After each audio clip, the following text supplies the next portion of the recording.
Hello everyone. वैसे student जो खासकर जाम मिले इस्लामी में, चाहे वो बीए पॉलिटिकल हो, ज्योग्राफी हो, या फिर बीएड या बीएलएलबी या इवन डीएलएड की बात करें, जो भी स्टूडेंट्स जहाँ भी आपका social awareness, general awareness, even BA में बहुत सारे ऐसे कोर्स हैं जैसे कि इंग्लिश का हो गया, और भी ऐसे कोर्स हैं जहाँ पे सोशल अवेयरनेस, जनरल अवेयरनेस से क्वेश्चन पूछा जाता है। वीडियो उसी के हिसाब से बिल्कुल एंट्रेंस ओरिएंटेड है। और चलिए हम डायरेक्ट क्वेश्चन से स्टार्ट करते हैं। ज़्यादा वो बताने की ज़रूरत नहीं, बस ये आप याद रखें कि आपका जहाँ भी सोशल अवेयरनेस और जनरल अवेयरनेस और करंट अफेयर का पार्ट्स अगर पूछा जा रहा है तो ये वीडियो आपके लिए है। चलिए चलते हैं क्वेश्चन पे। क्वेश्चन को हम थोड़ा एक्सप्लेन भी करेंगे ताकि जो उनका ऑप्शन है उससे भी आप थोड़ा क्लियर हो जाए। क्वेश्चन में फर्स्ट कह रहा है the most abundant gas in the earth atmosphere. मतलब क्वेश्चन को समझिए, उसके बाद आराम से इजीली आंसर करिए। कभी आपसे अर्थ के बारे में या इन्वायरमेंट के बारे में पूछा जा सकता है। यहाँ पे कह रहा है कि सबसे ज़्यादा गैस मतलब कौन सा गैस है जो कि अर्थ के एटमॉस्फेयर में पाए जाते हैं, अर्थ के एटमॉस्फेयर में, वातावरण में जिसको कह सकते हैं। तो अगर आपको पता हो, ऑब्वियसली करेक्ट आंसर कर चुके हैं। फर्स्ट का जो करेक्ट आंसर होगा यहाँ पे दैट इज़ आपका नाइट्रोजन हो, जो कि आपको पता है आज के टाइम में 78% इनके प्रेजेंस है। और ऑक्सीजन की बात करें तो 21%। तो वैसे भी इससे पता चलता है कि जो हमारा ये यानी कि नाइट्रोजन की जो क्वांटिटी है वो ज़्यादा है। लेकिन यहाँ से एक क्वेश्चन और दो क्वेश्चन यहाँ से बनेंगे। अगर जिस हिसाब से क्वेश्चन तैयार किए, इससे दो क्वेश्चन बनेंगे। एक तो ये most abundant metal in the atmosphere का ली या फिर अर्थ पे कह लीजिए सबसे ज़्यादा एलिमेंट कौन सा पाया जाता है। तो वो एलिमेंट की अगर बात करें तो आपका एल्युमिनियम होगा। एलिमेंट की अगर बात करें सबसे ज़्यादा अगर कोई एलिमेंट है तो वो आपका एलिमेंट है, ये एल्युमिनियम है। ये कहाँ, अर्थ क्रस्ट की बात कर रहे हैं। मैं फिर से क्वेश्चन रिमाइंड कर दूँ, क्वेश्चन पूछ सकता है कि most abundant gas in earth crust. तो उस केसेस में अगर मेटल की बात करेगा तो उस केस में आपका एल्युमिनियम करेक्ट आंसर होगा। नेक्स्ट क्वेश्चन, अगर आपका एलिमेंट पूछ दे तो क्या आंसर होगा आपको बताना है। यानी कि मोस्ट अबंडेंट एलिमेंट इन अर्थ, तो आपको बताना होगा, इन द अर्थ आपको बताना होगा। नेक्स्ट क्वेश्चन पे चलते हैं। अगला क्वेश्चन कह रहा है कि which the most important iron ore. इनमें से कौन मोस्ट इंपॉर्टेंट आयरन ओर है वो आपको बताना है। तो इसका जो करेक्ट आंसर होगा यहाँ पे दैट इज हेमेटाइट। हेमेटाइट जो है वो आयरन ओर का, ये आयरन ओर का है। ये मतलब अगर आयरन आपको अटेंड करना है या लेना है तो आपको हेमेटाइट से आपको आयरन ओर मिलेंगे या आयरन मिलेगा सिंपली, क्योंकि ये उसके ओर है। अब यहाँ से और भी सवाल बनते हैं, जैसे कैलामन से क्या मिलता है। कैलामन से आपका जिंक मिलता है, और बॉक्साइट से आपको क्या मिलता है, एल्युमिनियम मिलता है। और जिप्सम की बात करें तो वो कैल्शियम। ये तीन ऑप्शन से आपकी चार ऑप्शन, मतलब ये इन सभी ऑप्शन से आपको मैंने आंसर बता दिए। लेकिन अगर इस क्वेश्चन के हिसाब से देखें तो आपका हेमेटाइट करेक्ट आंसर था। नेक्स्ट क्वेश्चन पे चलते हैं। कह रहा है अगला क्वेश्चन, कह रहा है what is the red corridor in India. India में मतलब रेड कॉरिडोर का मतलब इंडिया के हिसाब से क्या है वो आपको देखना होगा। तो इसमें चार ऑप्शन है। कह रहे area in which mineral resource मतलब बहुत ज़्यादा, जहाँ पे क्या उसको बोलते हैं। दूसरा कह रहा है ट्रिबल इंडिजिनस पीपल जहाँ पे रहते हैं उस एरिया को, नहीं। तो ये दोनों तो ऑप्शन गलत है।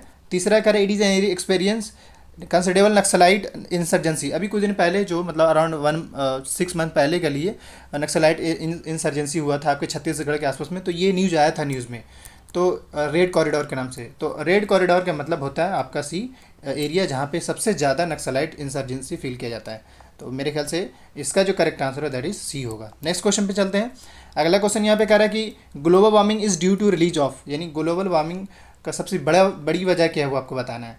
तो इसका जो करेक्ट आंसर होगा यहाँ पे दैट इज़ कार्बन डाइऑक्साइड। अब चलते हैं नेक्स्ट क्वेश्चन पे। अगला क्वेश्चन यहाँ पे कह रहा है कि which one of the following is not a true of capitalism. इनमें से कौन जो है वो कैपिटलिज्म के हिसाब से ट्रू नहीं है। तो इसका जो करेक्ट आंसर होगा यहाँ पे देख ली, पहले ऑप्शन पढ़िए, कुछ तो आपको ऑप्शन के हिसाब से चलना पड़ेगा। कह रहा है there is a desire to look after welfare of the welfare. ऐसा हो ही नहीं सकता है। मतलब ये कि कोई कंपनी, प्राइवेट कंपनियां है और वो पहले देखे कि हमें पहले लेबर का बेनिफिट होना तब हमारा बेनिफिट हो। ऐसा कोई बिजनेस आज के टाइम में होता ही नहीं है। बिजनेस का मतलब ये होता है कि भाई हमारा सिर्फ प्रॉफिट हो, बाकी लेबर यो वो तो बस उसमें ही। तो इस क्वेश्चन के हिसाब से करेक्ट आंसर जो होगा दैट इज ये होगा। यानी कैपिटलिज्म का मतलब जो है ये नहीं होता है। हाँ, प्रॉफिट के लिए डिजायरियस होते हैं, हाई इनक्वालिटीज़ में बढ़ते हैं ऑब्वियसली, और कैपिटल डोमिनेट करता है इसमें। नेक्स्ट क्वेश्चन पे चलते हैं। अगला क्वेश्चन यहाँ से रीजनिंग सवाल है। कह रहे कार जो है वो गैरेज में खड़े होते हैं कुछ टाइम के लिए। जैसे कार जो होता है वो गाड़ी में कुछ गैरेज में कुछ देरी के लिए बस सर्विस होने के लिए जाता है, फिर चला आता है। इस तरीके से एरोप्लेन कहाँ पे ठहरते हैं, मतलब ये एज ए सर्विस के लिए बात करें तो, सर्विस के परस्पेक्टिव से बात करें तो एरोप्लेन जो वो जो मतलब रुकते हैं एज ए सर्विस के तौर पे, वो आपका सी होगा हैंगर में। देखिए आप ऐसे एयरपोर्ट भी कह सकते थे, लेकिन एयरपोर्ट में क्या होता है कि वहाँ पे नॉर्मली ट्रैवलिंग के लिए यूज़ किया जाता है, लेकिन हैंगर जो है यहाँ पे उसके सर्विस के लिए होता है। समझ में आया। नेक्स्ट क्वेश्चन पे आते हैं।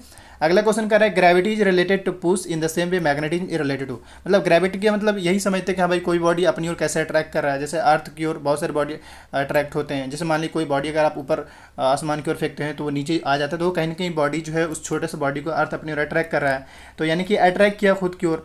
इस तरीके से कह रहा है मैग्नेटिज्म का मतलब मैग्नेटिज्म किससे रिलेटेड होगा, ऑब्वियसली मैग्नेटिज्म में भी हम लोग यही पढ़ते हैं कि वो भी अट्रैक्ट ही करता है। तो अगर आप 4 ऑप्शन देखेंगे तो इसका मतलब रिपल्सन यानी कि दूर करना, सेपरेशन इसमें भी दूर अलग होना, पुश इसमें भी अलग ही होना है, लेकिन अट्रैक्शन में क्या है कि अपनी ओर अट्रैक्ट करना, तो सी जो होगा इसका करेक्ट आंसर होगा। नेक्स्ट क्वेश्चन पे आते हैं। अगला क्वेश्चन का which one of the following is palindrome.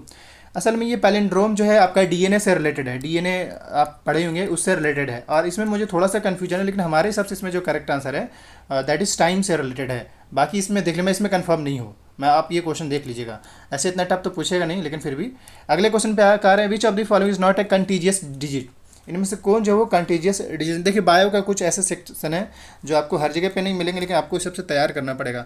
तो चलिए सबसे पहले तो ये जाने कि कंटीजियस डिजिट होता क्या है। देखिए पर्सन टू पर्सन ये ट्रांसफ़र होते हैं, कंटीजियस डिजिट जो होते हैं वो पर्सन टू पर्सन ट्रांसफ़र होते हैं। तो आप देख सकते हैं इसमें जैसे कि पर्सन टू पर्सन HIV ही तो जो होता है मतलब फिजिकल टच से होता है, ये कंटीजियस डिजिट का मतलब होता है ये फिजिकल टच से होता है। तो इसमें सिंपल ये करें कि कौन इसमें नहीं है ऐसा है, तो कॉमन कोल्ड ऑब्वियसली है, एक इंसान से दूसरे ट्रांसफ़र होता है, हैब्स भी एक्जिमा भी, तो इसका जो करेक्ट आंसर होगा दैट इज़ HIV होगा। अब आते हैं अगले क्वेश्चन पे।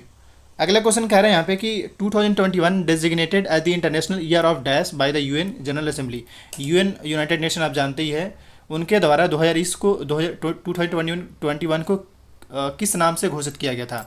तो इसका जो करेक्ट आंसर होगा यहाँ पे that is creative economy for sustainable development, creative economy. और अगर आपको 2022 का पूछ दिया जाए तो इसका जो करेक्ट आंसर होगा, अगर क्योंकि अब 2022 में आ गए हैं, तो 2022 का अगर पूछा जाएगा तो आपका होगा basic science for sustainable development, मतलब साइंस पे प्रायोरिटी दिया जा रहा है। अब आते हैं नेक्स्ट क्वेश्चन पे। अगला क्वेश्चन कर which country share the longest land frontier with India. India के साथ सबसे ज़्यादा मतलब लॉन्गेस्ट लैंड एरिया टच करता है सबसे ज़्यादा, तो उसके हिसाब से जो करेक्ट आंसर होगा या तो ऑब्वियसली चाइना ज़्यादा स्टूडेंट मारेंगे, लेकिन ये गलत है, करेक्ट आंसर जो होगा दैट इज बांग्लादेश होगा। अब चलते हैं अगले क्वेश्चन पे। अगला क्वेश्चन यहाँ पे कह रहा है कि which vitamin is important for making sure that body cells are functional properly help in sustain, मतलब रेड RBC बनने में, रेड ब्लड सेल जो हमारे बॉडी है उनको बनने में कौन सा विटामिन हेल्प करता है वो आपको बताना है। तो उसके हिसाब से जो करेक्ट आंसर होगा that is vitamin B। Actual में विटामिन B12 होता है, लेकिन ऑप्शन के हिसाब से विटामिन B मारना पड़ेगा। दूसरा एक क्वेश्चन यहाँ से हम आपसे पूछें कि ब्लड जो क्लॉटिंग होता है हमारे बॉडी में, जैसे मान ली कि अचानक से एक्सीडेंट हो गया या हाथ छिल गया तो ब्लड गिरना शुरू हो जाता है, लेकिन कुछ लोगों को ब्लड नहीं गिरता है या ब्लड बोलते हैं वेस्ट नहीं होता है बॉडी से। किस विटामिन की कमी से ऐसा होता है आपको बताना है। हमने इस पर पहले की वीडियो में बताया था, तो आपको आंसर करना है कि अगर किस विटामिन की कमी से आपके बॉडी से ब्लड कम गिरते हैं। अब आते हैं नेक्स्ट क्वेश्चन पे, कर रहे which of the following term is not associated with black fungus disease. इनमें से कौन ब्लैक फंगस डिजीज एसोसिएटेड नहीं है। देखिए ब्लैक फंगस डिजीज का मतलब क्या होता है पहले ये तो समझ लीजिए, उसके बाद आपको ये चीज़ें समझ में आ जाएगा। ऐसे इस क्वेश्चन के हिसाब से इसका जो करेक्ट आंसर होगा दैट इज D होगा। असल में ब्लैक फंगस डिजीज को ही म्यूकोरमोसिस भी कहते हैं, और होता ही है ना कि मतलब थोड़ा सा रेयर चांस होता है, लेकिन बहुत ज़्यादा इन्फेक्शियस होता है, बहुत जल्दी इन्फेक्स कर लेता है। तो इस हिसाब से सॉरी ये नहीं होगा, गलत, आपका कंटीजियस होगा। मतलब ये ब्लैक फंगस डिजीज जो है ये कंटीजियस डिजीज नहीं है। हमने अभी कंटीजियस के बारे में आपको बताया था, पहले थोड़ा देख लीजिएगा, लेकिन मैं आपको ये बताना चाह रहा हूँ कि ब्लैक फंगस डिजीज होता है क्या है। असल में ये इमीडिएट वे में ट्रांसफरेबल होता है और मतलब इसका जो करेक्ट आंसर होगा दैट इज आपका, बाकी ये थोड़ा सा गूगल पे आप एसेस करके इन्फॉर्मेशन ले लीजिएगा, फिलहाल इसका आंसर सी होंगे। अब आते हैं नेक्स्ट क्वेश्चन पे।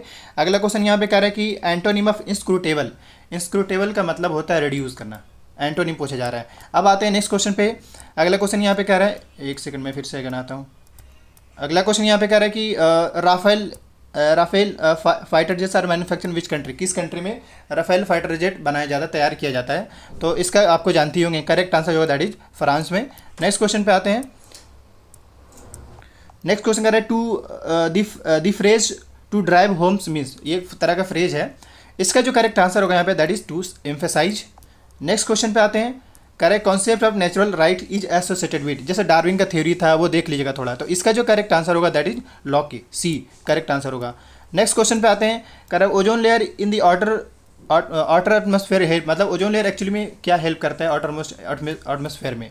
तो बेसिकली वो यूवी रे को ऑब्जर्व करता है। O3 ओजोन लेयर आप समझते ही है। नेक्स्ट क्वेश्चन कर रहा है what is meant by term mid night? Mid night का मतलब क्या होता है? मिड नाइट का मतलब होता है सन शाइनिंग इन पोलर सर्किल के टाइम में होता है, उसी को ही मिड नाइट सन कहते हैं। मतलब ये कि सन चमकता है कहाँ, किस एरिया में? पोलर सर्किल एरिया में। नेक्स्ट क्वेश्चन पे आते हैं, कह रहा है the term grand slam is associated with, grand slam किससे इसमें एसोसिएटेड है?